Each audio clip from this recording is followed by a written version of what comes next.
All right, guys, I'm back. I sent off that Buck 110 straight to Buck and wanted to see, would they try and repair it? Would they send me a coupon code? It took only about a week. They never emailed me or messaged me or anything. I was like, what happened? I saw they got my package.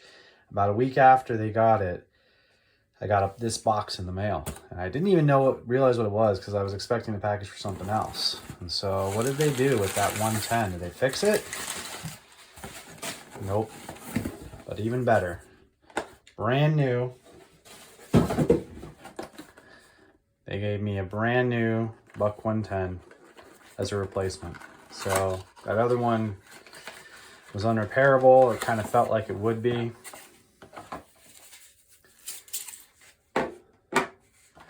And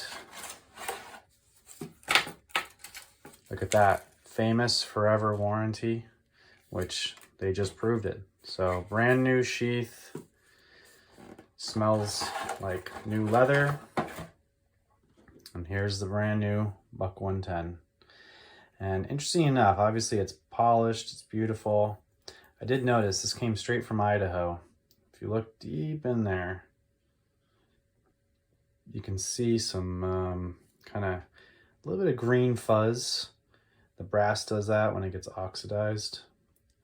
So just a little bit of cleanup, but it's got, I think this is the latest mark right here, this little squiggly lightning bolt type thing. But look, it's brand new, shiny, sharp, beautiful knife. So hats off to Buck.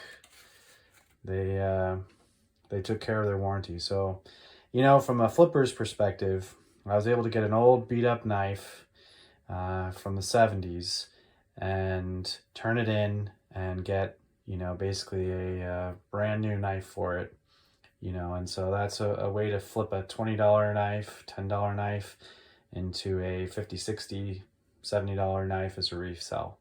It's possible. This is the first time I've ever done this with Buck. It's possible that they only do it for you every once in a while. The one that I had, this part right here was broken, and it didn't look like it had been abused.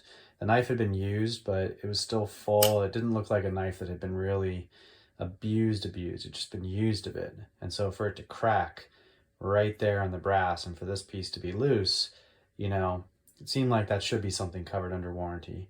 So I can't say that every knife you get where it's been sharpened down to a nub, or it's just really beat up from being dropped a bunch, they may not cover that kind of stuff. But in this case, it was really cool to just test out and see. And I'm really happy with it. And I love Buck. I have lots of Buck knives.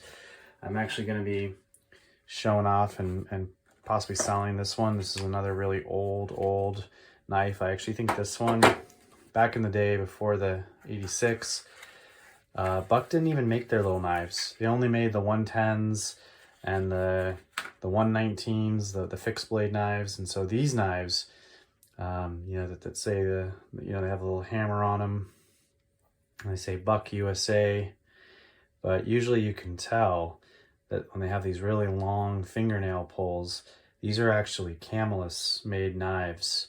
And so the pre-86 little knives generally weren't actually made by Buck. They were just licensed by Camillus in New York. So anyway, it's pretty cool to get a knife in this good a condition, with the box and the instructions with Buck. And Buck still sells these. I think a lot of them are made in China now, but probably if this one had a defect, they would honor it and get me a brand new one as well. So hats off to Buck. Love them. And definitely a fan.